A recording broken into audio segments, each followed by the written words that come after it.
Hi, Dave Friedman, Hardwood Floor Finishing 101. In this video, I'm going to walk you through the process of how to prepare an effective quote that will enhance your ability to get hired for the job.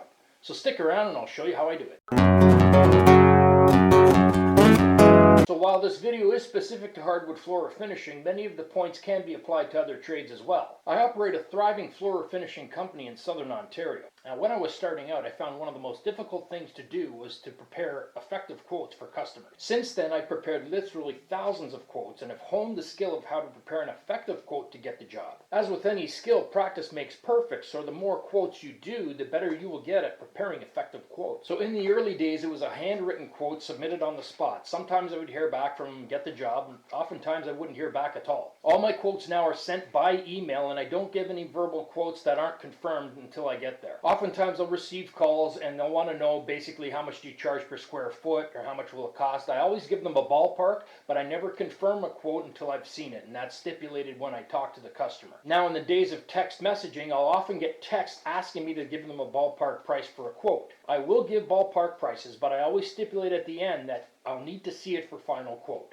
So if you get a call and it's a referral job, you've done their aunt or uncle, etc., you're more likely to get the job because they already know what to expect. Now, most of the time in the beginning, you're getting cold call quotes. They don't know anything about you. Once you've established a client base over a period of years, you'll get a lot of referral work, and it's much easier to get jobs in the future. This is why preparing a detailed and concise quote clearly outlining the work you'll be doing is critical in getting the job. Now, the three most important points to have in your quote are: number one, the process itself. Break it down for the customer exactly what you will be doing. Number two, how long is it going to take?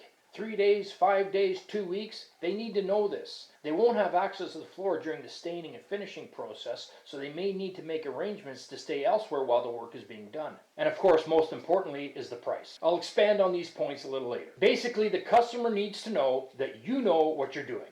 So let's dive into it. If it's your first time here, please hit like, subscribe to the channel, check your bell notification box to be alerted when my upcoming videos are released. Now, I'd like to take a minute to show how I actually measure a job when I get to a customer's location. We basically have two methods: this or this.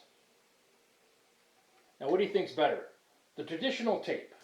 Here's some of the limitations. When you get to a customer's location, most of the time, it's filled with furniture, obstructions everywhere. Using a tape is a very ineffective way to do it, and it's time consuming. I used to go through about half a dozen of these a year because I would get to a customer's location, and a lot of times, most of the time, I'm needing to extend this out to its maximum length, 25 feet or more. I found they were getting kinked, they were breaking.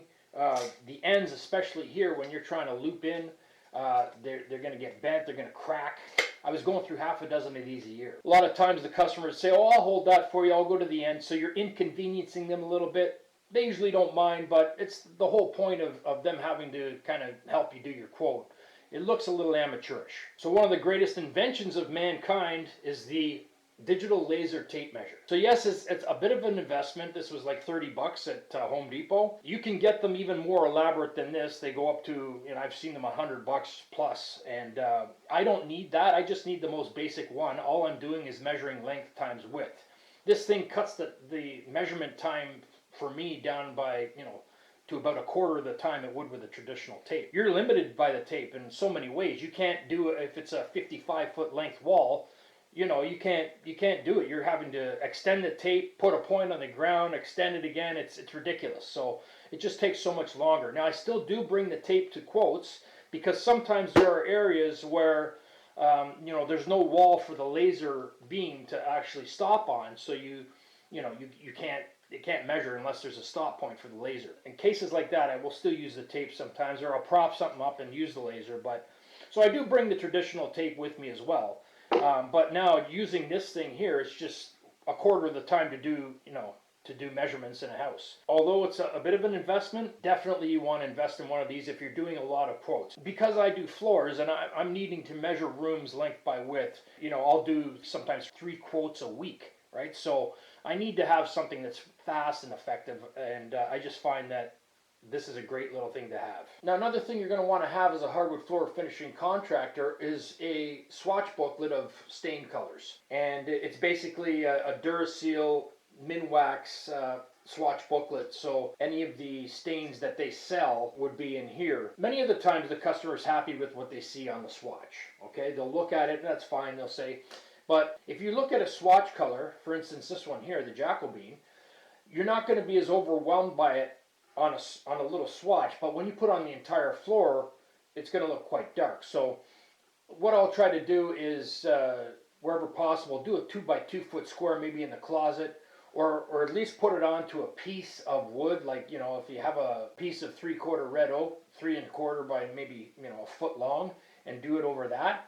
And that way they get more of a sort of a representation of the color. A lot of times customers have their own specific stain that they've picked out, they've had it tinted, and you go with that, and that's fine.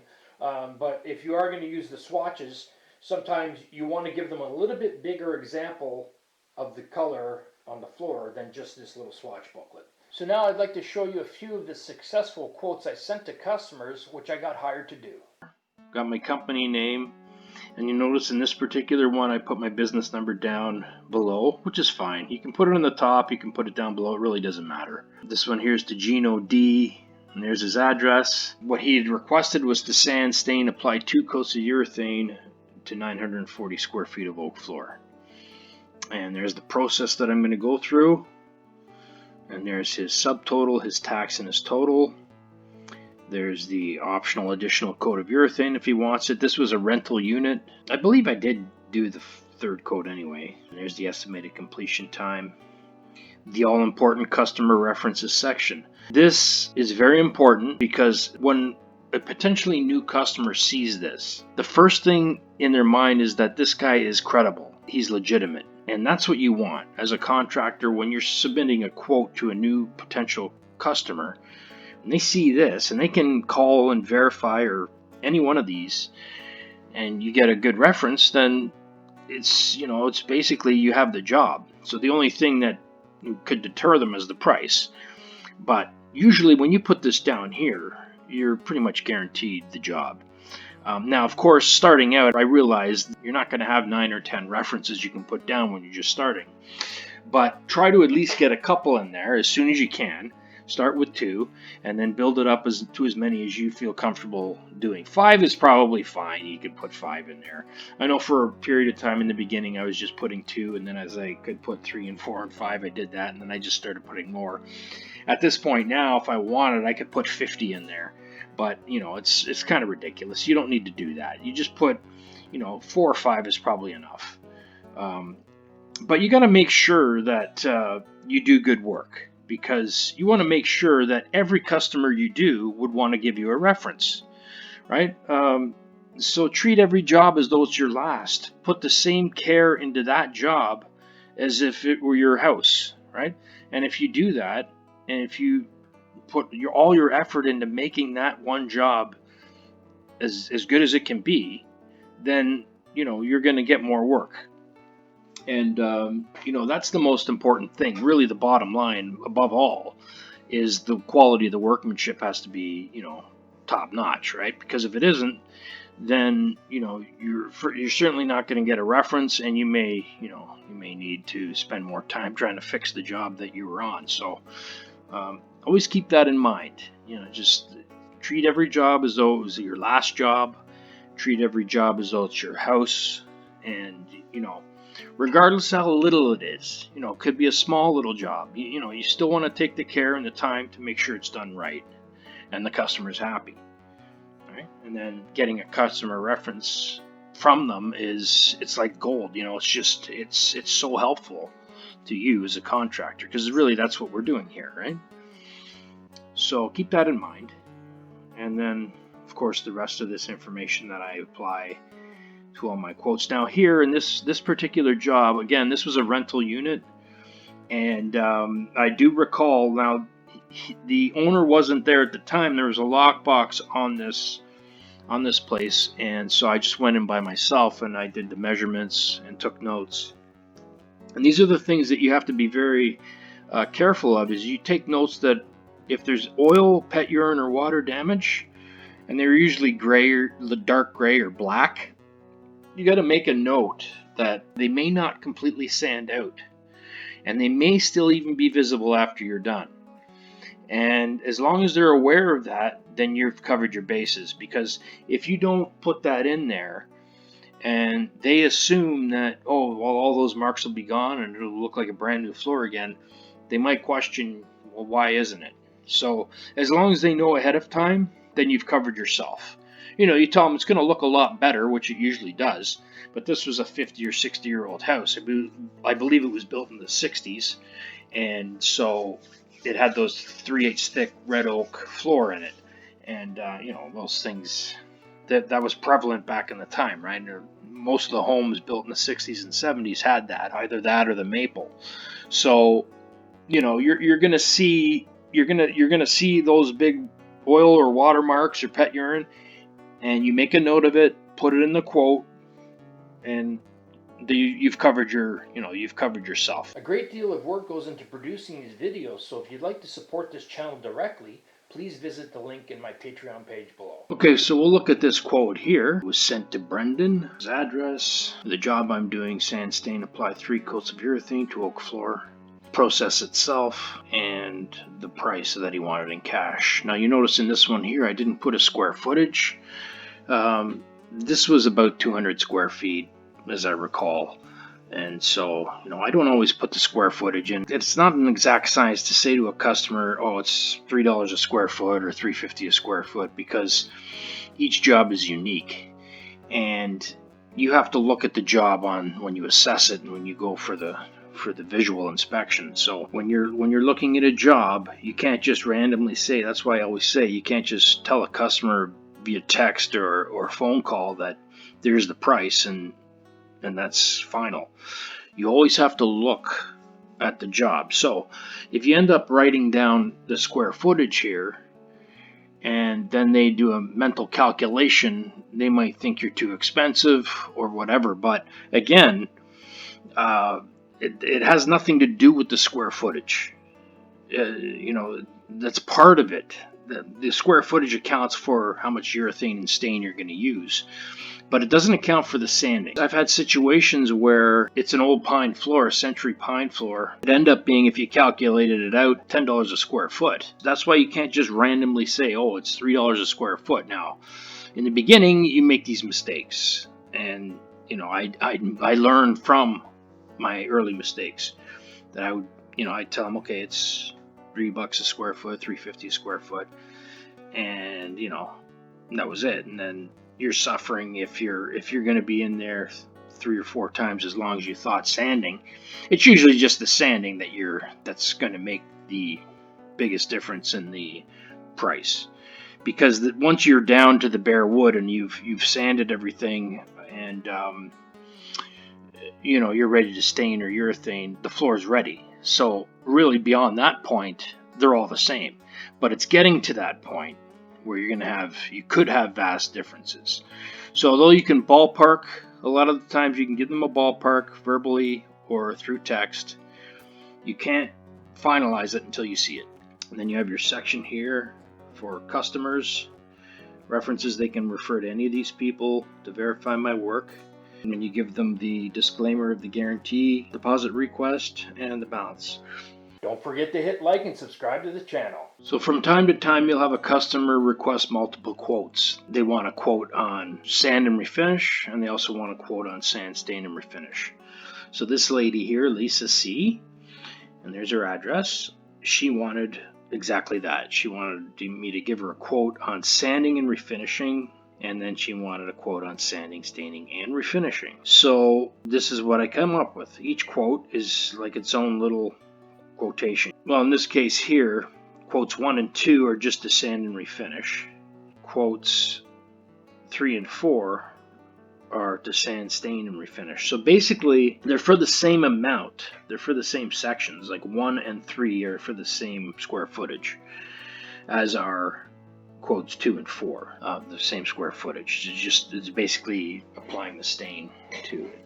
And then I also gave her an optional additional coat of urethane, and that would be the same on both. It really doesn't matter. When you get to that point, this urethaning point, it's going to be the same whether it's stained or it's not, so it doesn't really matter. That price would end up being the same. So people have reasons why they want multiple quotes. Usually it's, well, mostly it's financial reasons, right? They just want to see what's cheaper if they can afford it, so, which is fine. And then, of course, I give the estimated completion time. You notice I give an extra day there because if they add that extra coat of urethane, then it's going to be an extra day. And again, these are all estimations, right? You never give them a concrete completion time because there are situations that you sometimes can't account for. If the sanding is more difficult than what you had thought, then that could increase the time. If the dry time on the stains and urethane isn't what you thought, that could increase the time. Normally, you figure this out though when you go to do the visual inspection of the job. I basically can get fairly accurately on the amount of sanding time it's going to require. I'll even sometimes go in there, and it's usually only with the century-old pine floors. I'll go in there and I'll tell them I need to test cut this, and I bring my edger in and I'll do a test cut on what's on the floor, because I've had situations where I can go 6 inches with the edger, and the entire edger disc is gummed up. So I know right away it's a $10 quote. Minimum. We're starting at $10 because it's just a treacherous nightmare to do some jobs like that, and it's not unfair. It's not unfair. It's if it's a straightforward job, usually you're coming in at $350, $375, $4 a square foot, something like that. But some of the jobs you get to and you check them out, and they're just not they're not going to be it's not going to be worth your time to give them a $3 $350 quote, because it's just you're going to be there a lot longer than you thought. So, and these are all things that over time you kind of figure out through experience, but this gives you an idea anyway here. And of course your all important customer references section, again bringing validity and credibility to you as a contractor. So I hope you've found some use out of these sample quotes. Each quote you do is unique. Not every quote's going to be the same, right? It's going to be different when you're doing one room that's a 200 square foot living room. It's going to be a lot different quote than one for a 4-bedroom house with a staircase. So each quote is unique, right? The wood is going to be different. There could be some with water damage. There could be some with lifting planks or cupping planks. So these are all things, as you do more and more and more jobs, you're going to encounter. Each quote is like an individual little story. And, as you do more and more, you get better at it. So try to learn from what you've done, and make sure you take good notes when you go to look at a floor. Right? You want to make sure you take accurate measurements. You want to make sure you and take pictures on your cell phone, right? Just to remind you. That's some of the best things I do, is I make sure I take a picture of it and make a note of it, because a lot of times if it's I've had times when I've done 3 or 4 quotes in one day, and seriously, I'm like, I can't even remember. 2 days later, I can't even remember what I was doing. And then I'm looking at my notes, and it's like, oh, okay, yeah. But if you take some pictures, then it'll jog your memory of it. So just keep that in mind. There's another thing you could do is to take photos of of any potential new customer's floor. If there's anything that's stands out that needs to be noted, right? Oftentimes a picture will do more than all the writing in the world. So anyway, I hope you found some use out of these quotes that I've shown you, and you can take some of the information and apply it to how you present your quotes to your customers. And I wish you all the best of luck, and hope you get thousands of jobs going forward. Thanks for watching this video. I hope some of the points I shared with you can help you in preparing your quotes, and that you get lots of work and thousands of jobs in the future. Dave out.